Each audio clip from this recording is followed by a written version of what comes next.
The following audio recording has been designed for learning purposes only.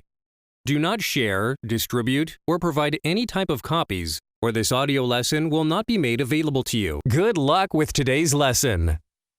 So I have a little bit of history on some of the early studios, and then I'm going to talk about horror or monster movies, and then we'll see the film. Excuse me? Yeah. Is Godzilla on the preview movies we'll be watching? I'm sorry. Are we going to watch Godzilla? Godzilla. No. Oh. If you want to write about it, if you're going to choose the 6 extra films to write a review on for your Final Crossing, you totally could.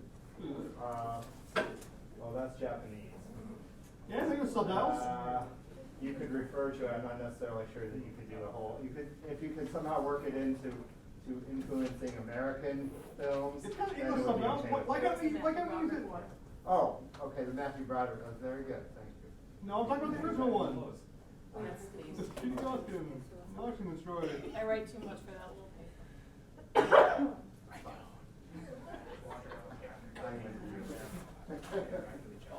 We had someone gave me I didn't go with a purple. That's fine. I do have your reviews from last week. And I'm like, no, it's like, here you go. And it's like a wire with I purple. have some people's reviews from the week before. So Tyler, Alexandria, and John. You want? I wasn't here last week, and I wasn't from John. These are the reviews for the circus. Oh, here, wait. What was this for? Here, take our call. Get this left. Thank you. Foundation artist. Okay.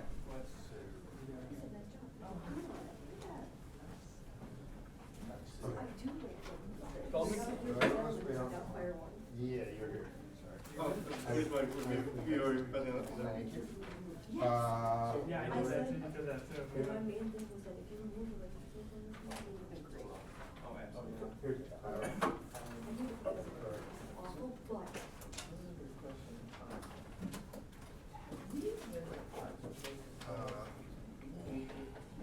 Alexandria. Oh no. Who is this? It was like, hey, Americano. buddy, how do we know each other? Sorry, what? Chronicano.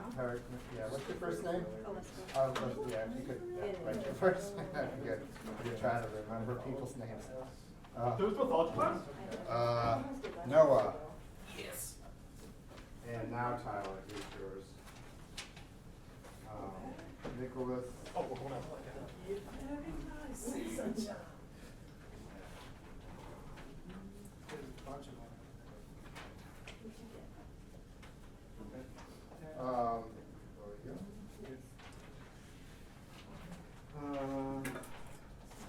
Brendan.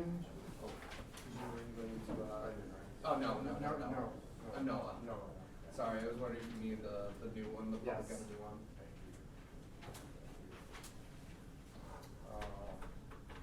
Autumn.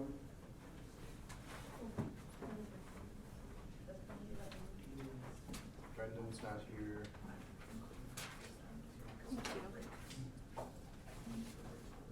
You guys, like when you come in, you can always just like start a pile and just as you come in, just leave them here. Mark. And Connor.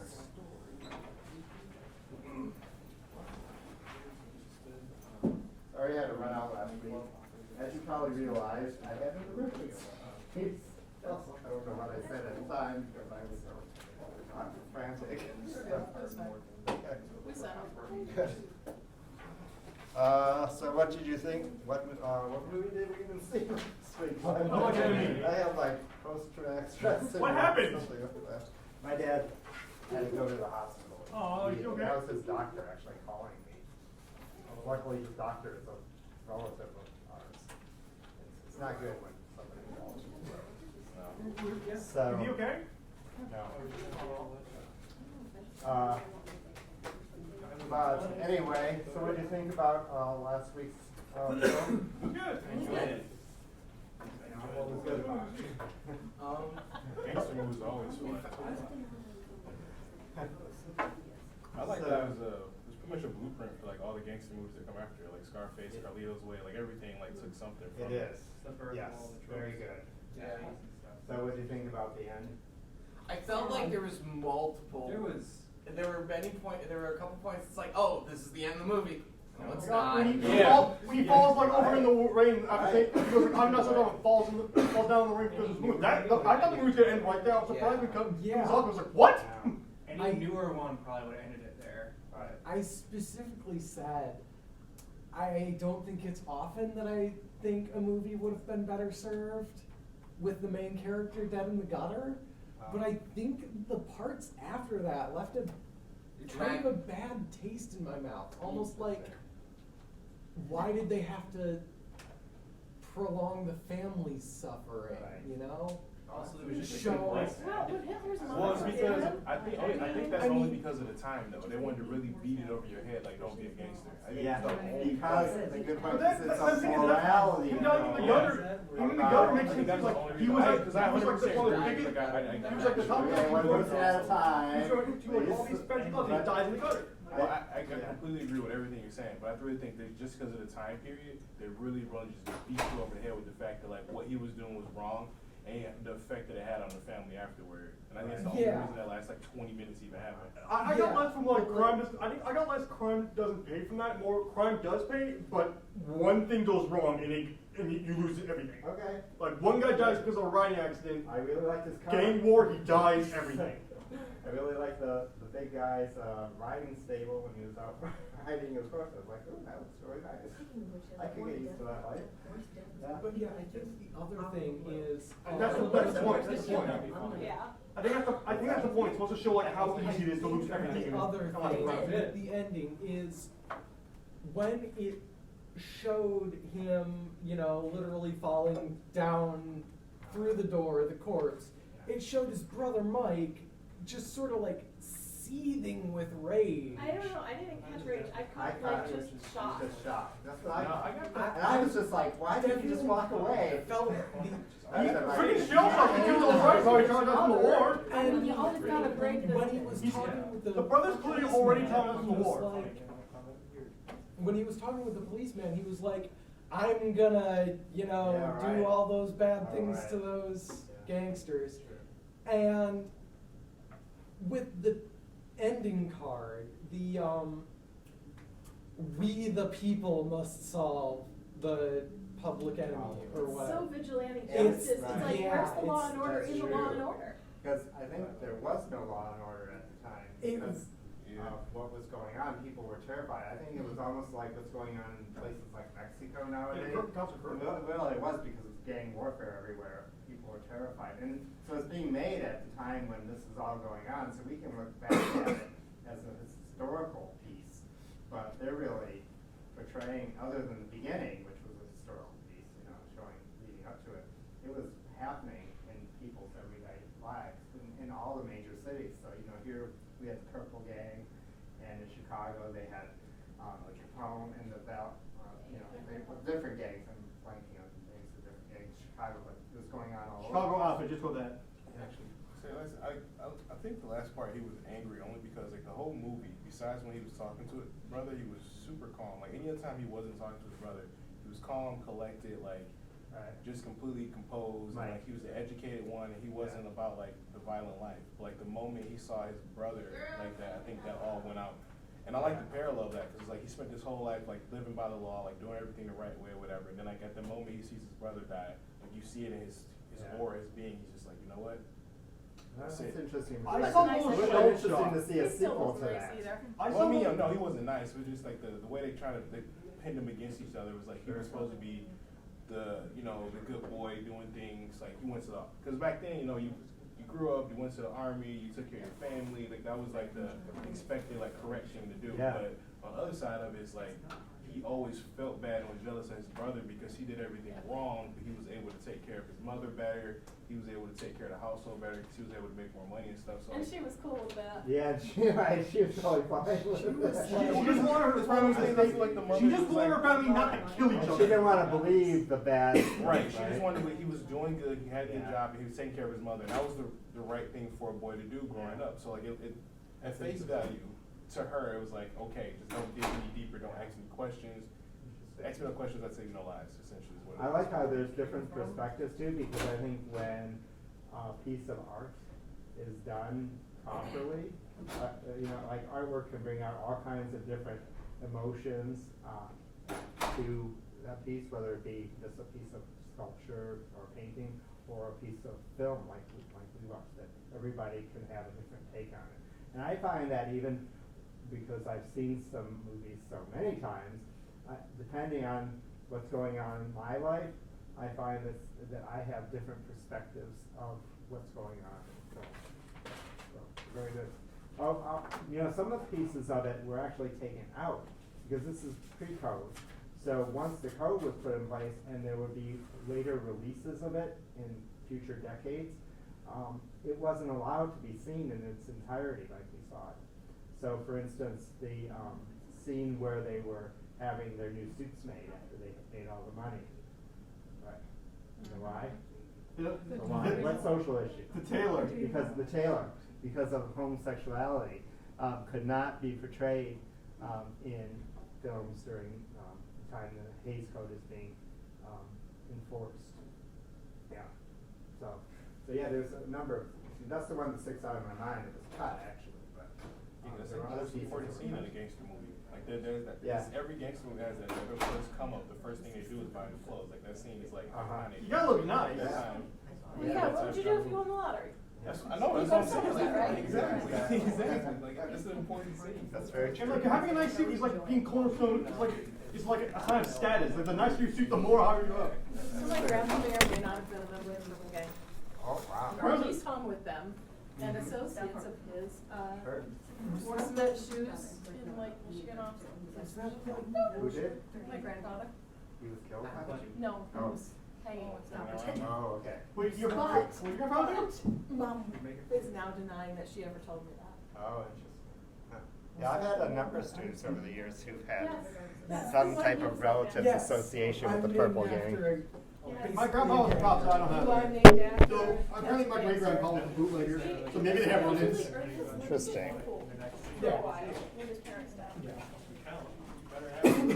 My great grandpa was a bootlegger, so maybe he got some of his shit stolen. And I haven't got that far, I don't remember which is which. And Grandma's crazy, so I'm not sure I'm gonna get access to documents anymore for a while. You could only kiss for three seconds, otherwise it was too lustful. Fix something in our house. Okay, so this, let's see. And then they left. That's not fashion. We're gonna have to get started. So this is, I'm gonna start on, this is just a bit of history on the studios. So last week I talked about how the studio system worked. This week I'm going to talk about studios, a little bit about the studios and what they, who were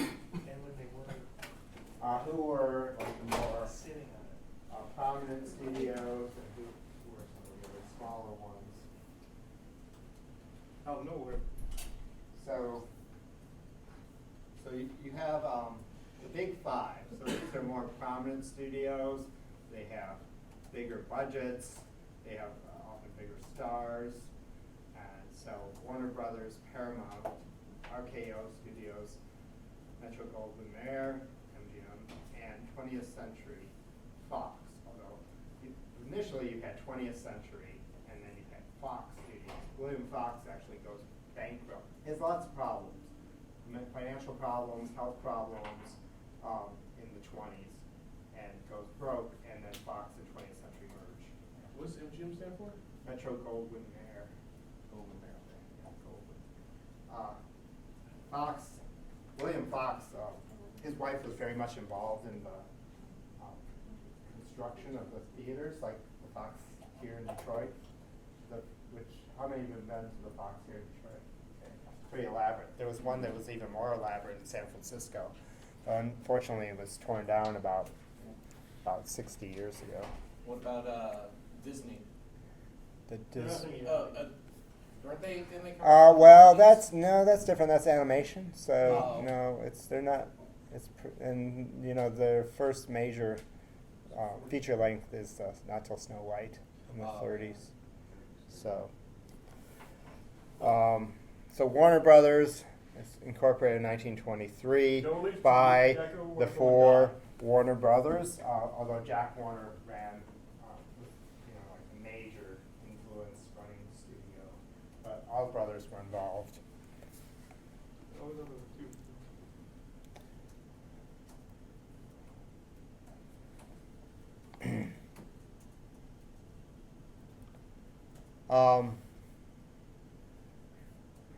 They just become bigger. The whole history of, I was trying to condense a lot of things for you.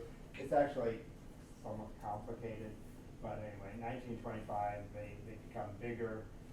They merged with a film company, First National, and then they have this for a while it's called Warner Brothers First National. I don't think I'm going to ask you any of this kind of complicated stuff as how they were merging together, but I just sort of tried to include some background of some of the companies. So hang on. Just ignore that one. I don't know what I put that in there for at this point. Paramount Studios, which became one of the major production companies, actually making films, originated in 1914, the same year that Hollywood becomes the epicenter of filmmaking in this country. It originates just as a distribution company. So they were not initially making films. They are just making the deals between the theaters, and so they're taking the films that are already made and sending them out around the country to be seen. But that would change. Oh, yeah. So I put in that the Lasky Players had started early as well in that first slide. Eventually what happens is through mergers is that they become a production company when they merge with Famous Players and Lasky Corporation. But that does not roll off the tongue very well, where Paramount does. And so eventually what happens is that the production company will be known as Paramount Pictures. Initially Still a logo Paramount hasn't really Studios, changed. Paramount Pictures, right, the logo hasn't changed. Good branding. It was good 100 years ago. It's still good Warner Brothers, today. that's still Sorry. big thing. I actually had a class in graduate school that was related to branding in historic products.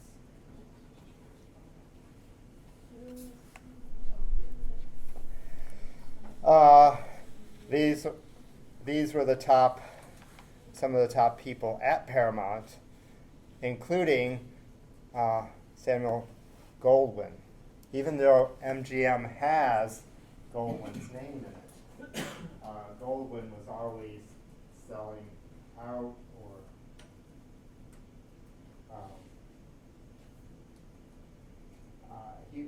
Goldwyn was interesting history. There's kind of a whole backstory to Goldwyn's career. Actually, he would be a fascinating person if you wanted to write your final project on Samuel Goldwyn. So, Cecil B. DeMille, not a studio executive, a director, but very much a part of one of the founding fathers of this company.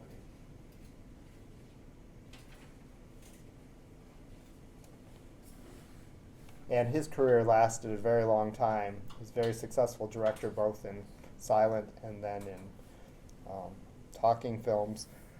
Cecil B. DeMille was known for directing, creating these epic feature films. We love to do Bible stories. It was good to do Bible stories. I think I brought that up before, because you could take on all kinds of controversial subjects, but if you put it in a biblical setting, then it was okay with the little church ladies. So. RKO, which stands for Radio Keith Orpheum Pictures, is created by RCA. RCA was an enormous American corporation, so one of the biggest corporations in this country.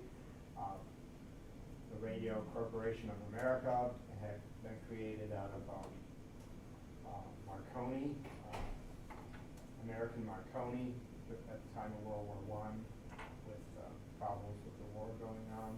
You know, you guys got radios like everywhere in America. And so Marconi, of course, one of the early creators of radio. Although technically it's really Tesla. Marconi is using Tesla's patents. But that's all.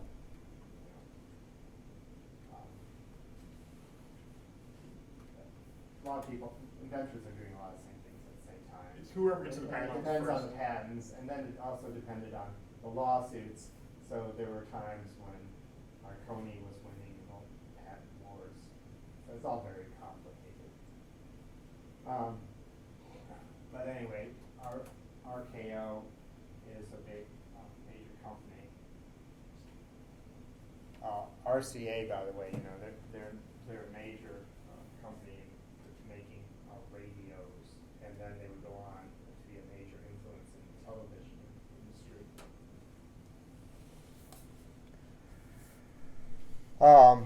But the back history of RKO is that it had come out of, it's really being founded by RCA out of other existing companies. So, and the only reason why I included this is because of the historical context of who was one of the owners of those companies that became RKO, Joseph P. Kennedy, who was the father of the future president of the United States. Kennedy's got their money. No, they got it a variety of ways, but Nothing like New they made a lot of money. So the manipulation of the stock market when Prohibition ended, he brought up a bunch of alcohol distilleries that were producing medical alcohol, but then was able to switch to producing alcohol that people drink. So there's a variety of reasons he made his money. Joseph Kennedy was really interested in Hollywood in those days. His mistress was Gloria Swanson, one of the big silent stars, and he didn't even go home for his own father's funeral at the time because he didn't want to leave his mistress.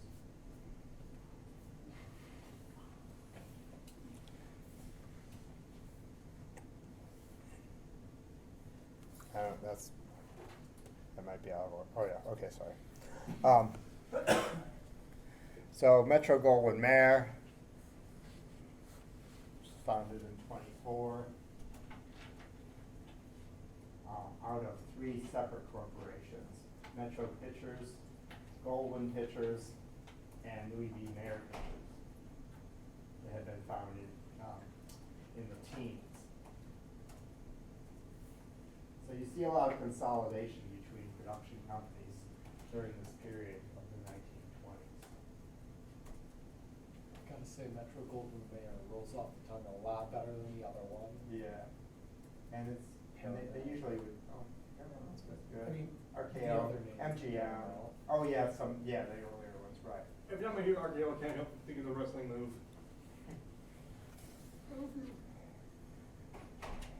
Now I just keep thinking, why didn't they use a horse instead of a lion for the logo? Because I just keep hearing mayor. Oh. Well, Oh, lines look cool. Oh, I see what you're saying. Yeah, lions. Yeah, lions are tough. Go back, Ethan. Can you go back? But, and you get yeah. the rest of the company? But here you see Goldwyn Pictures. He kept creating companies. Then he'd sell out or get kicked out. Like Elon Musk? So, yeah. So there's a whole interesting backstory to him. It's kind of, in some ways, very sad. Although he was making MGM really is like it's a royalty. Like MGM was really, if you want to pick like the company out of the top ones, MGM is like the really big one. Louis B. Mayer, who's running MGM, he's like Hollywood god. He's like huge in the film industry in those days. David Selznick would marry his Louis B. Mayer's daughter. David Selznick, who made Gone with the Wind.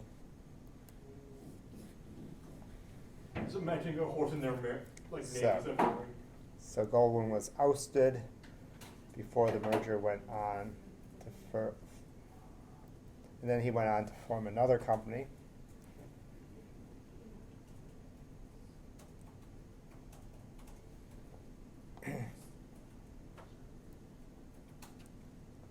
And then there was 20th Century Fox, which is created in 1935 out of 20th Century and the Fox Company.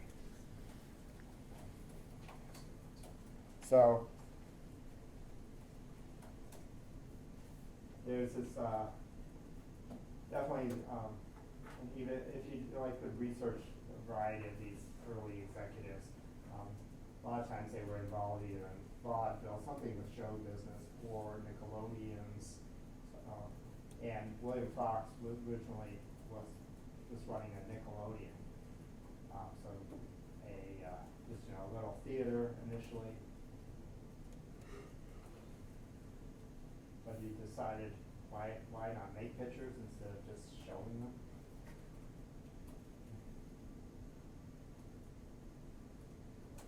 And 20th Century, which had been founded by Gerald Zanuck. Gerald Zanuck, of course, one of the major corporate executives in those days.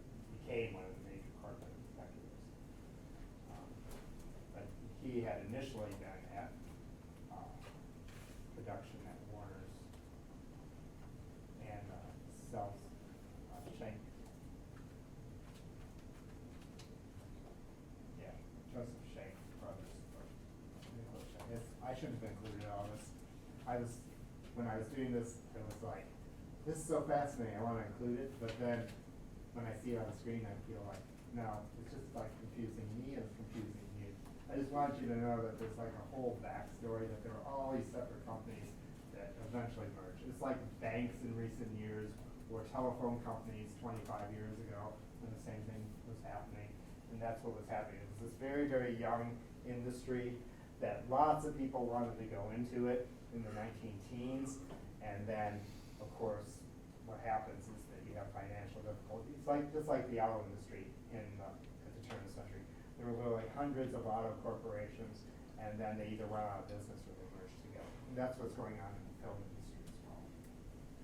So that's what I want you to remember for the test. And then, of course, the big studios. You'll need to know those names. Then there were three other important production companies, but they were known as the Little Three.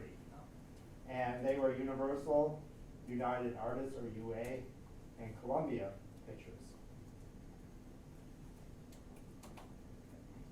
And so they never had the type of budget to produce films like the Big Five.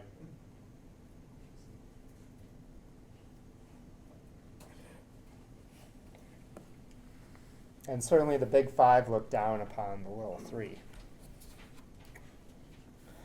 Universal started back in 1912 by Carl Laemmle. Carl Laemmle did The Hunchback of Notre Dame, which is one of the monster films that I'll talk about today.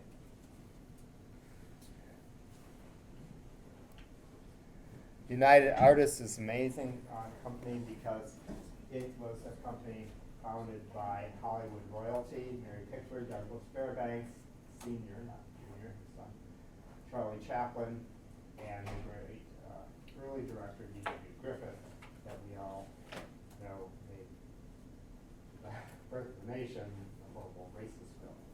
So, it it was founded by these major stars because they were unhappy with the way the studio system was working. They were unhappy that it limited creativity and that they wanted to be able to make their own films the way they want. Oftentimes they were able to do what they wanted to do at big studios because they were such huge stars that gave them leverage.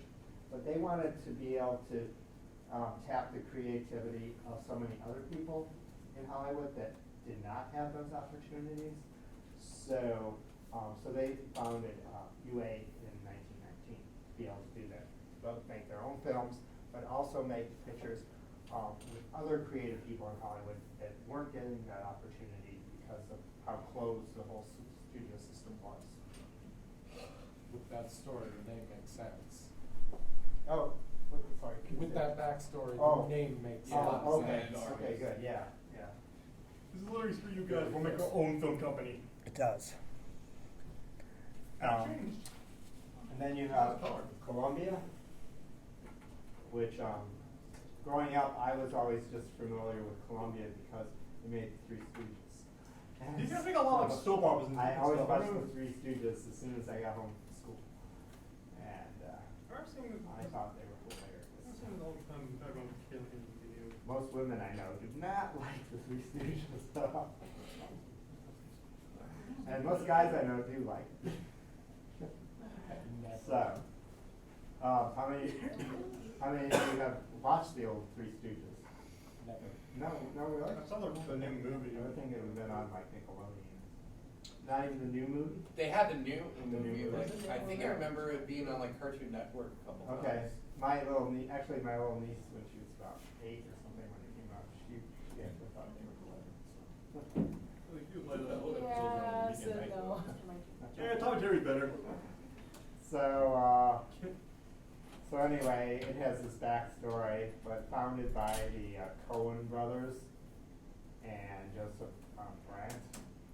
But so it had been in existence since 1920, but it officially is named Columbia in 1924.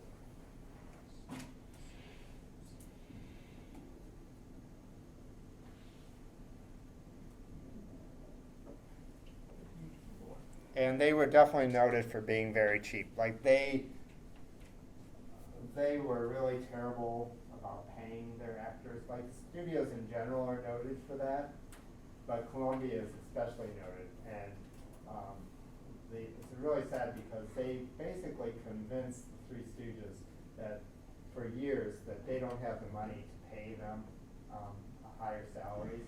And Larry Curly Moe, Chef, and whoever else is working at the time, Curly Joe, they all believe it. Like they don't like try to demand. That's the they problem with pay method more, acting.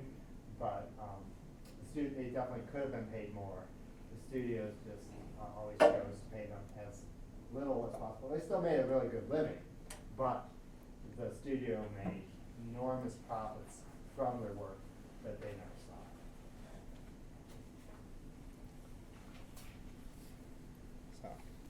So studios were shifty because, now in general, for the studios, this is what the entire studio system were doing. They would have something called blind bidding. So if you owned a theater, you would have to take a certain number of films that you didn't know at all what they were going to be. And so what would happen would be, this would be done in conjunction with something called block booking. The licensing of a slate of films, and then you would get you might get 1 or 2 hit films that are known as A films. So they're the best ones. They're the ones that have big stars. Can you go They're the back? ones that had a lot of production value, so they spent a lot of money on it.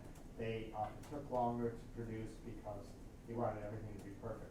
But during the time of the studio system, when you had this blind bidding and block booking, is that you have then all these B films that are being made. And so these are films like, say, like sitcoms, things that we watch on TV, that generally they're produced in about a week.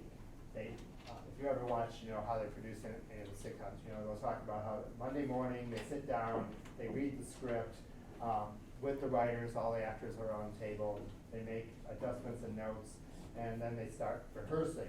And by Friday, they've actually filmed it. And so that's what's going on with the B films in the days before television, is that they're just making these B films because people would go to the theaters several times a week in the 1920s, 30s, 40s, and then it starts to die off in the 50s. So 2, 3, 4, even 5 times a week. So millions of people were going to the studios buying tickets, and studios are just raking in the money. And so there would be, just like we have on television, or on Netflix or whatever you watch nowadays, there would be series, there would be serials. So there would be shows for kids. Saturday morning, kids would all go to the theater and watch things like cartoons. They would watch The Little Rascals, was a very popular series. Oh, that was a series. Probably familiar with I heard it was a movie. nowadays. They would have soap operas. So I know my grandma used to go drag my dad to the theaters to watch soap operas because they would have all kinds of ways to, this was in the 30s and 40s, ways to entice people to come even more. So if you came in, they would give you a dish. For a while, you could get dishes. Just like sometimes, even nowadays, the grocery stores might have dishes that you can get for cheap, and they would give it to you with your ticket. So like, one day you would get a teacup, next time you might get a dinner plate, next time you might get a sugar bowl, things like that. So my parents still have like this kind of mismatched set of dishes that came from the theater from my grandma.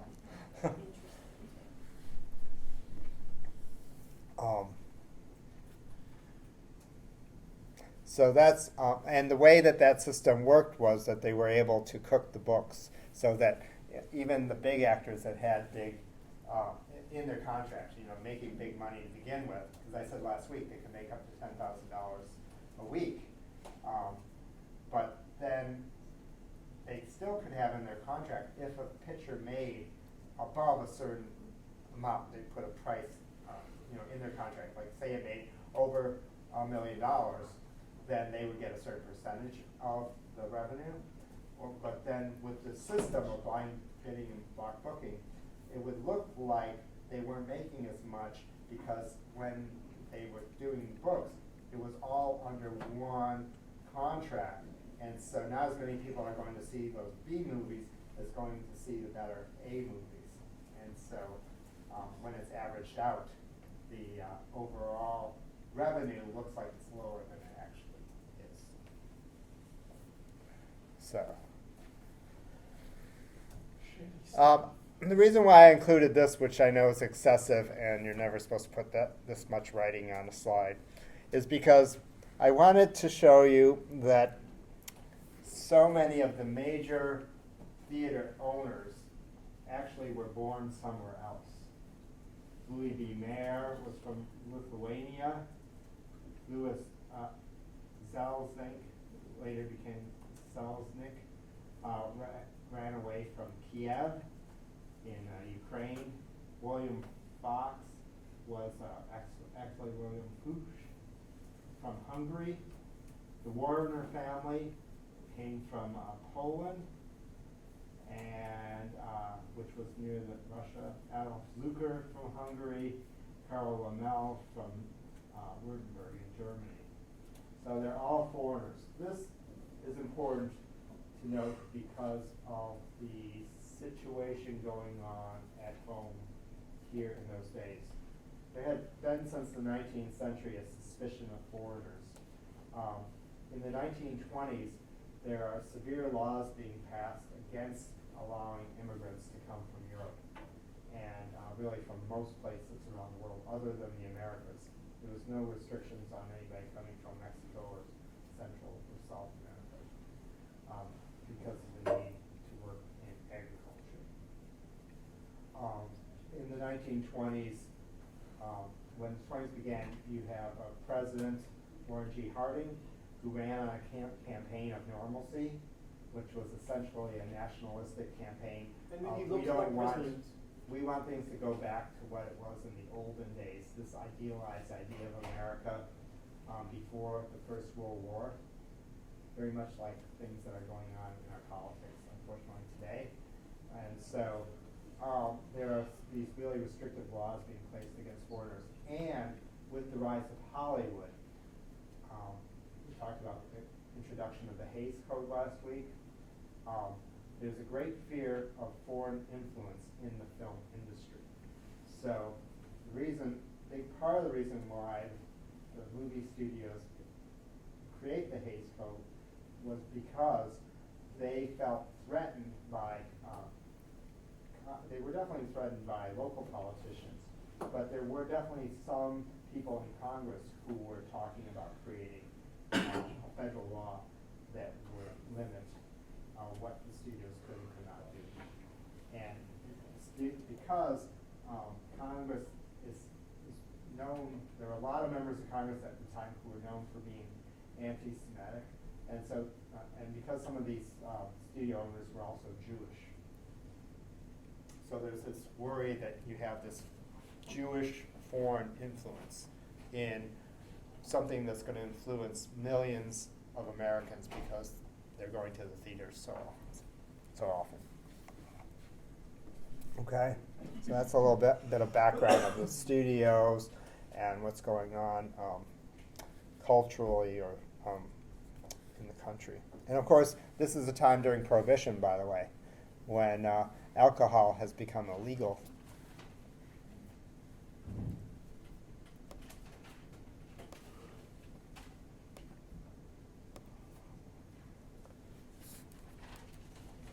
Whoa. Okay. So, moving on to what are known as monster movies. We tend to know them as horror films today, or horror movies. So, so monster movies were cautionary tales. They tended to have a theme, and although I think they still tend to have somewhat of a theme, but I don't really watch modern ones because I don't like slasher movies. I don't like to go to the movies and feel worse when I leave than when I Slasher movies have no message. So, that's generally my rule. I got enough bad things going on sometimes, so I don't want to feel even worse. So anyway, but it's supposed to be cautionary tales of people doing something that they shouldn't, or they're too frail to do something that they should. They might know that they're doing wrong, but they still end up doing it. There's always a character that warns of the danger that's met with, but it's met with, I should have about that, but it's met with disbelief or ridicule. And so I mean, that's totally true of like slasher movies, like in the last 30 years, right? You know, there's always someone warning, or there's that commercial for insurance, I think, that's on, and they go and they're like, why don't we get in the running car? No, let's hide behind the wall of chainsaws. Yeah. Movie kills is like, really, guys? I spend a lot of time with my aging parents right You now, need to buy and the they watch TiVo. real TV. You need to buy them a TiVo. TiVo, yeah. This Change is the all the clocks in the 1990s house. technology. Mom. Yeah. Change all the clocks in the house an hour back, I've so actually that just you showed can them watch how to everything. get to my What Netflix happened an hour from ago. their TV systems. High tech. Could you Um, program a VCR? We watch things on the VCR. Give you my Disney collection, nobody else can watch it Yeah. on, we don't have the tech to watch it on. My mom still has it from grandkids in the world. So there's always some type of creature that threatens or often a love interest of the hero. So there's often a love interest. Viewers often feel sympathy for the creature, especially in monster movies, not in modern day slasher movies. Wait, we're not supposed to do Sorry Freddy? Because the creature has somehow been forced into our world beyond its control, and therefore there is a sympathy towards the creature. And with, of course, the Industrial Revolution and the rise of technology, especially by this period in the early part of the 20th century, modern technology is going to then come to save the day. Lots of these points that's making for the original classic Alien movie. Sure. Yeah. For two of them, Right. that might seem very. Yeah. Wait, don't go back. Don't go back. All right. Thank you.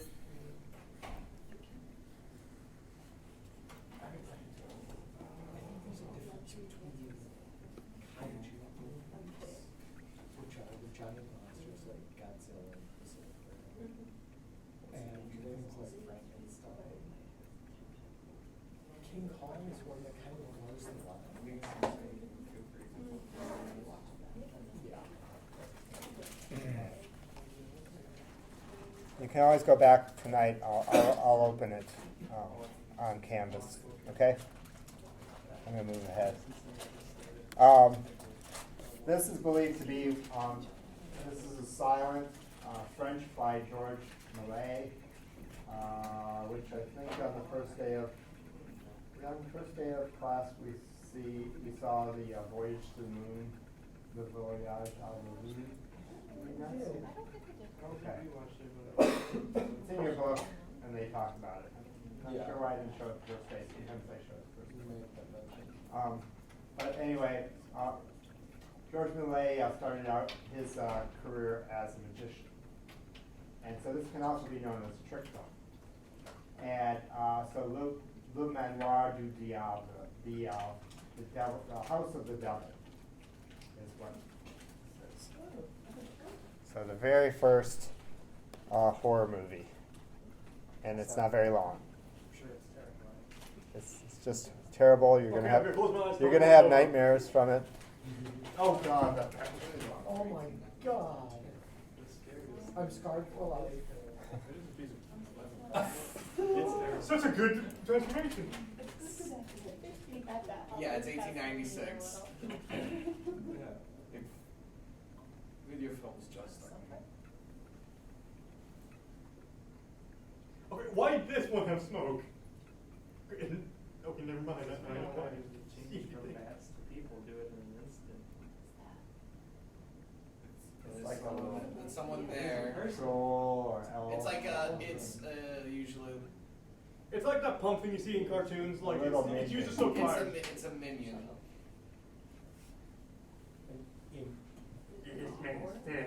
Probably.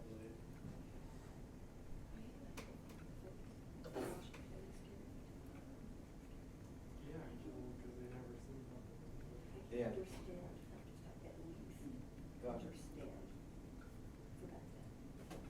Well, for the most part, anything that people saw in film, they actually believe that this is true. Because they didn't have reasons at all. Well, think about like movie effects that we thought were so real way back when now look fake.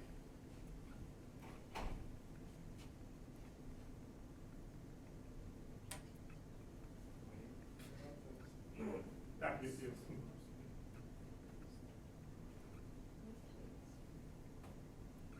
No, well. Tell me it's funny. Oh God, if I could freestyle this, what I'd be doing. I'm just messing with people. He hit it. And turned into a bat. God, it's spooky. A definitely real bat. Definitely. It could. He's just doing magic tricks. Ghosts. Oh God. Oh, there goes. A wall of Oh, there ghosts. goes. It goes, but oh God. This is so cute.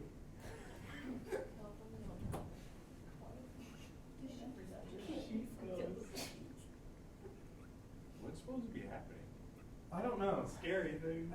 Is Yeah, there a it's plot? very- Things that they could think of? I'm not sure that there's a lot. This is supposed to be scary. Poltergeist. That. Well, ghosts. There they go, they're back. The ghosts. Wait, his buddy's back. Oh God, the ghosts are armed with brooms. They're gonna sweep you. Maybe they're witches. Witches. Did you just Right out the window. I'm having a great Oh, time. what are you doing over there? I love this. This is great.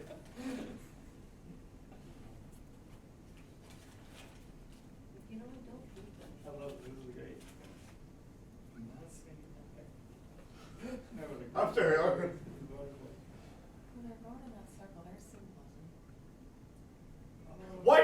around. Is that it? Wait. That's it? See, they The should cross. have.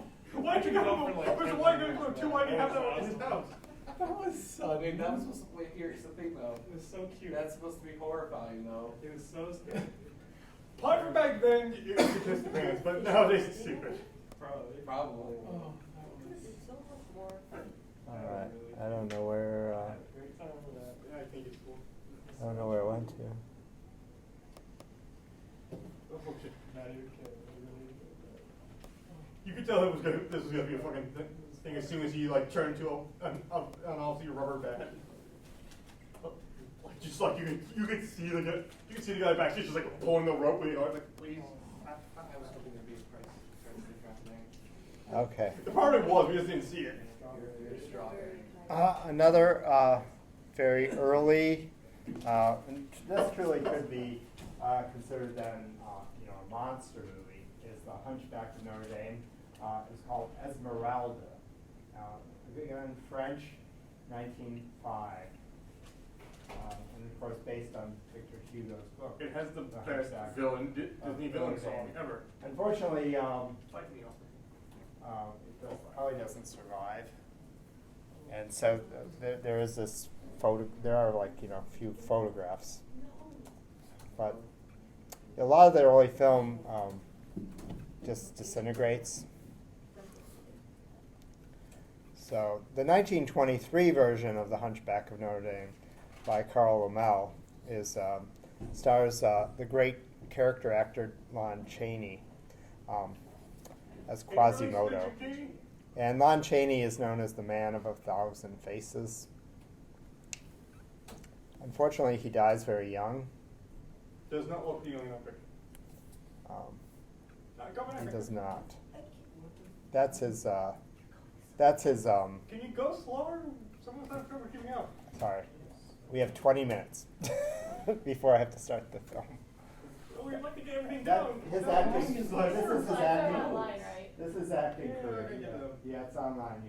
I gotta go fast.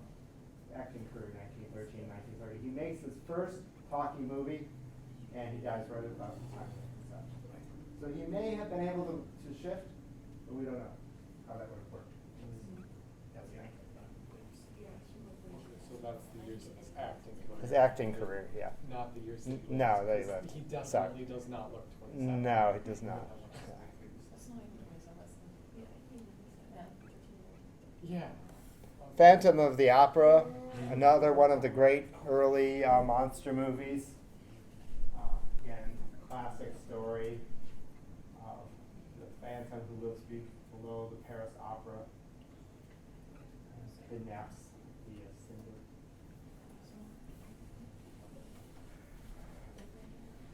I think you skip the clips and keep going with the When you slides. used to have, when people used to watch commercials, I do remember like every once in a while commercials using these scenes, like be for like Ollie Freder or something. It's the Labor Day sale or something, and they'd be like, you can't miss it.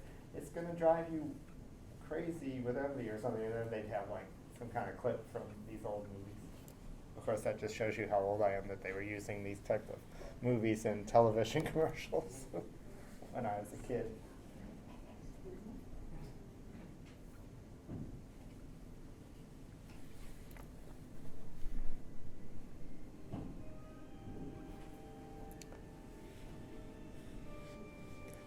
Kind of a long, dramatic pause. Probably not necessary.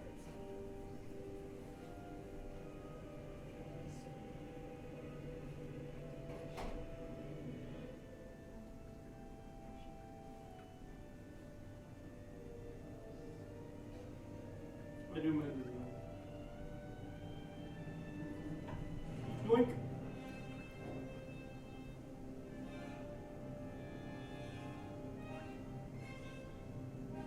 Why do you think I wear the mask?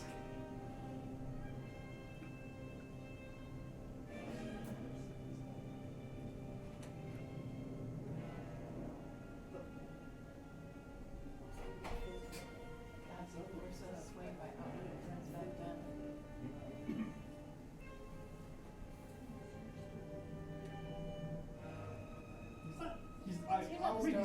Joker, but he's not hideous. Oh, Phantom of the Opera. The original?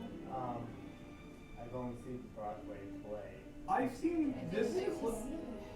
I've seen this clip in a Disney Channel movie. Our Phantom of the literature Metro professor Festival said was- something about it was more of a murder story to begin with. Really just more murder, less romance. Not that bad, man. It's not that bad. Yeah, well, people make a big deal out of it. Like, I think it, I think, you know, from our perspective, we have a whole totally different outlook on the world compared to what was going on 100 years ago when this was all new. You know, what they don't have anything to compare it to. What were they doing? They were reading books. They were listening to the radio. The country is going mad for the radio in the 1920s. I don't know why it's disappearing today. So today's film is going to be Frankenstein. An early version of it was done by the Edison Company in the Black Maria. The Black Maria, if you aren't familiar with it, was the first movie studio. It was created by Edison, and it was on a rail track, so they could turn it to face the sun, and it had a big skylight on the top. It's called Black. Well, it's black. It was a big building, kind of the size of this room, that painted black and was on a railroad track. strange thing is, in the original book, the monster is described not looking as ugly, just like really big and with piercing yellow eyes, like just creepy. Okay. Like if you turned around and he was behind you, you would scream, but like if you're seeing at the supermarket, you may go, huh. That guy's got jaundice. So the book, Maybe. the book, of course, is nearly 100 years old at the time that this Edison film was made. It's more than 200 years now. That's true. Look at my Massachusetts. It's 200 years. It's kind of like a cowboy horror. Mary Shelley is spending time at a castle or villa in the summer of 1818 with Lord Byron and some other associates, and they were telling stories, and this was a story that she came up with. Oh boy. Because the weather of the summer of 1818, the weather in Europe was so terrible. I think that was the year of no summer, because of a volcano that had erupted.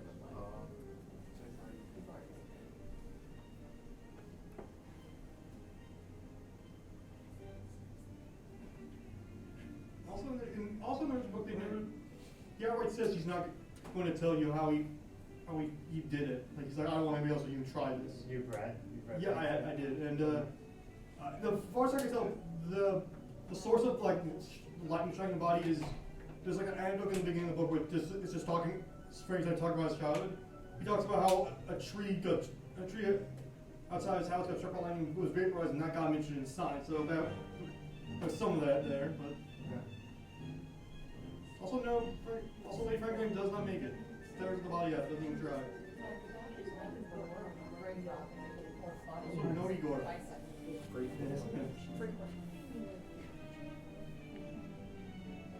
Is it the movie we're watching? This is the movie we're going to watch, the 19th, the Boris Karloff version. So. The monster wasn't evil. Eventually, it just got. Just too good. Also, both Frankenstein and Monster were kind of assholes. Like, they were not nice people. No. Frankenstein like let people die because he didn't want to do stuff. The two particular ones. This was more like magic. I know.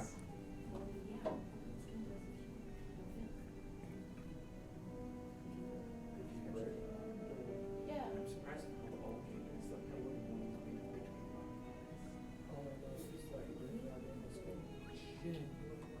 Well, it was lucrative. He's alive! He's alive!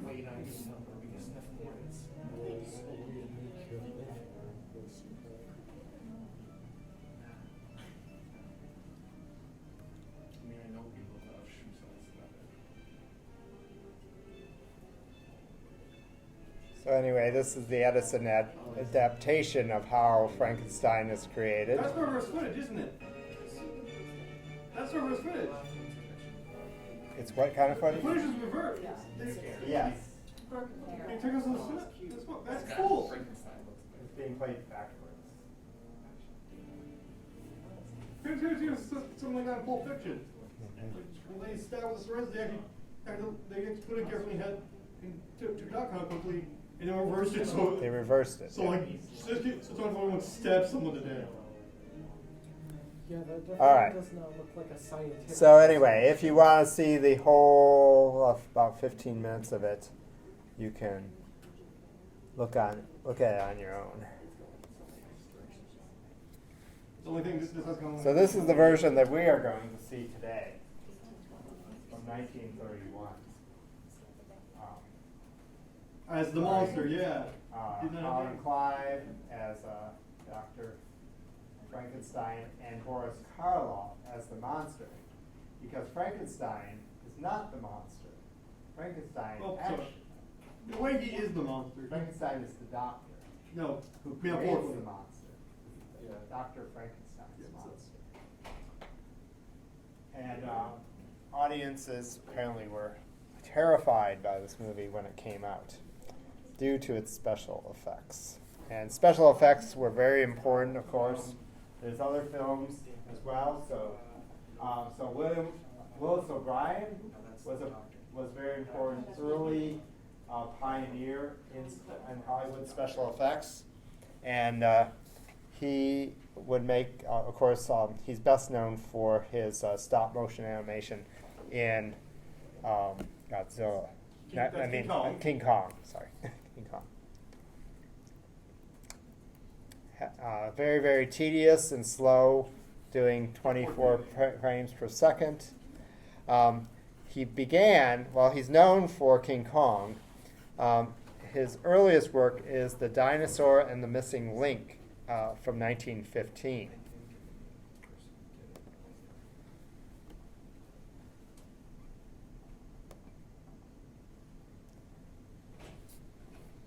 And again, we'll just see a clip of it here.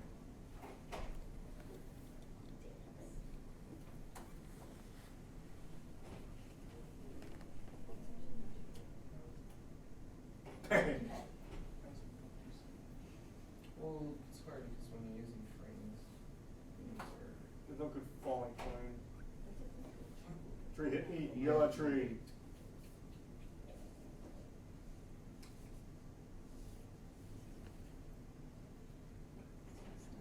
You're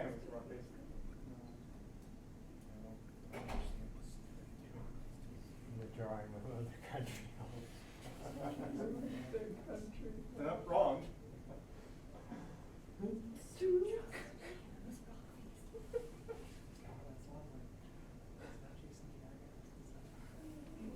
Okay. So actually, for 1915, I think it's not bad. Actually, I kind of love this. I mean, really, when you consider, when you even see films that have been made in this way in the last 30 or 40 years, it's not really any different. I mean, there was was it Elf, 2 or 3, maybe 3 or 4 years ago, was done in stop motion. Yeah, That's a good name. I actually kind of love that. Yeah. Yeah, really. I'd love to see that remastered. So, another one of the classic early monster films is The Lost World, 1925. Originally written by Sir Arthur Conan Doyle, who's best known, of course, for what? Yeah, It's Sir Arthur Conan Doyle, get it right. sir. I did say that.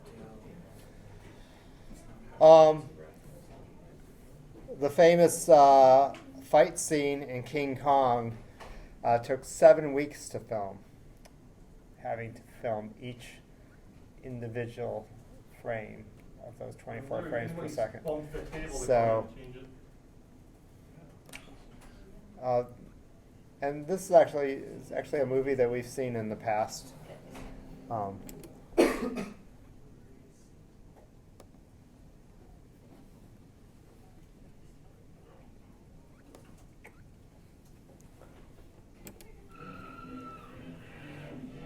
many of you have seen the original King Kong? Nope. No? Yep. Okay. So there's just a lot of screaming. Like there's not a lot of, there's not very low dialogue. There's a little bit in the beginning, but mostly screaming. I do know that the King Kong model was like a little robot skeleton thing that was covered with fur. So they have, they had a few small like puppets, and then they had a big foot and a huge head to do, and an arm. They also have like a dummy to push up the Empire State Building and damage the robot. So Fay Ray that's the actress who plays in this. She just screams a lot, so she didn't have to really remember a lot of lines. What's what? I'm actually going. Okay, what's my line? Scream. Okay. That was what we doing. And so there was a glass etched screen, so the actors could perform in front of it, and then they could show the already filmed footage behind them, and so it would look like they're all there together. And they're struggling and struggling, and they get a bit close to you, and they're struggling. But anyway, if you see this scene, you've pretty much seen the whole movie. And even if you watch the newer versions of King Kong, yeah. And she falls. No, her leg's caught. Somehow, miraculously, she hasn't broken her leg or doesn't have internal bleeding, right? And not any broken bones. Yeah. Her hair is still covered. Oh, yeah. Well, that's still one of the beauties of Skull Island. You cannot have a bad hair day on Skull Island. No. So during the era of the studio system, no matter what type of tragedy was going on, the starlets could not have bad hair. No matter how deep in the jungle, you have the perfect makeup. Exactly. So what was going on in that scene is known as rear motion projection. So you'd have this this glass screen, ground glass screen behind the actors, like I said, and it'd be shown on that screen. Combined film. Actually, I have this paper. Techniques that he was applying in a new way had already been established in live action. But in a stroke of genius, O'Brien conceived an entirely new use for rear screen projection. O'Brien devised a way of rear projecting images that could be put up one frame at a time, just like animation. The beauty of miniature rear projection is that you can take a live action plate that you've shot and essentially project it onto a tiny screen that's built into the miniature, so that in effect you're making a composite right there in front of camera.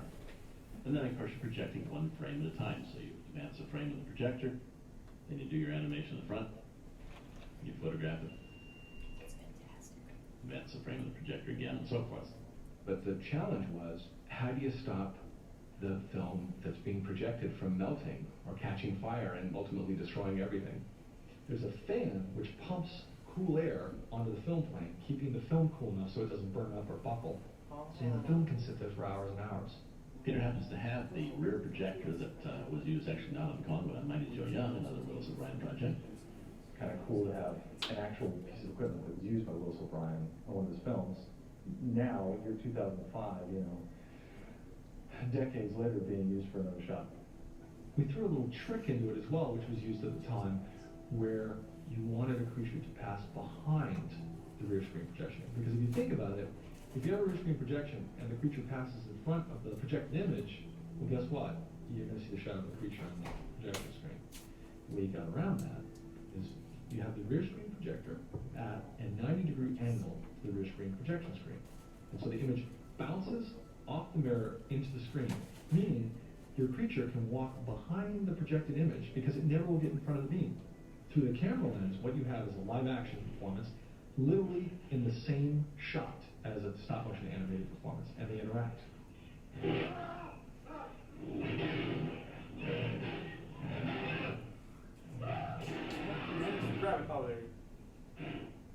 that technique, they can do some very intricate shots. One of the most beautiful examples of that is when Jack Driscoll's in the cave just below the edge of the chasm and Kong's reaching for him, and you are seeing basically a miniature set that Kong is acting in with a little piece of rubber screen inside that cave with some footage of Jack Driscoll projected onto the screen, and that's how they're able to get that beautiful interaction between Kong and the actor. But you can also, if you're clever, make a hookup between something that's happening in the projection and something that happens in the miniature. Or you put Ann down on top of the dead tree when he has to fight the T-Rex. You're going to go from a puppet Ann in his hand to a projected Ann who's already been shot on a little mock-up just at the top of that stump. And you just have to be very clever that say the puppet Ann goes in front of the projection for that particular moment, and then you just hand off from one to the other. In many long shots, of course, it was necessary to use a small figure of Fay Wray, which was about 3 or 4 inches in height. In the close shots, they built a big hand to show Fay Wray with her clothes being torn off by the gorilla. They shot a plate of Fay Wray in this, big full-scale hand with her tearaway costume being removed by wires. And that was projected behind the miniature gorilla and timed so that it looked like Kong was peeling her clothes off. So there are many different processes used. You try to keep them so you don't constantly see one technique, and you mix them up, which gives it the variety of the different angles of cutting. One of the remarkable things about King Kong is the number of different techniques that appear in one shot. Particularly in like the lair sequence where Kong fights the plesiosaur, you have all those elements working together at the same time. In this one unprecedented visual effect, O'Brien incorporated background matte paintings, miniature sets, real water, foreground rocks with bubbling mud, smoke, stop-motion puppet animation, and 2 miniature rear screen projections with live-action actors. And I've had some very talented visual effects artists look at that and say, I don't know how they did it. Very, very, very complicated. And believe me, in those days, that stuff was thought out so that they could do it probably the first time and get it right. O'Brien's revolutionary techniques earned him a United States patent in 1933. He actually has a patent called Apparatus for Producing Motion Pictures that actually contains all of the things that he did on Kong, all kind of boiled together into one patentable device. That is kind of cool. Yeah. I really wouldn't have thought about the film melting until it was pointed out to me, because those yeah, bulbs those get horribly hot. The carbon rods burning. The bulbs. Well, I guess that's that's for the the projection, but for the there were light bulbs, but they get way hotter than just any light bulbs we would have. You have a lot of film in there, and until you're done with that particular, if you are doing it in scenes, even if they're a large scene, depending on how many scenes you have, that for each frame, you can't take that out unless you're taking the whole thing out, because if any light hits that, the whole thing's gone. Yeah, And you have to have, like, it's not just like a bunch of little pictures. I think you're talking about when they're developing the film. Right against an art When they're now developing the film. for a bit. Not when they're doing this process. It's I already was been talking developed. about the dual layer projecting when they're doing the stop motion over top of Yeah, that's an interesting contraption because my grandpa always had a film projector, and sometimes I like to stop it, and then it would burn up the film. Wow, you're cruel. So anyway, King Kong. So only cost for you. Yeah, maybe. Only $672,000 to make, but on its original release, it made $2 million. So it's hugely popular. It does not win any type of award because there's no category in the Academy Awards to actually accommodate a film like this. I'm just throwing it in, man. It's like, we have no category, but you deserve this for some reason. Yep, no visual effects category. Visual effects, special effects. Should have made it for that. Yeah.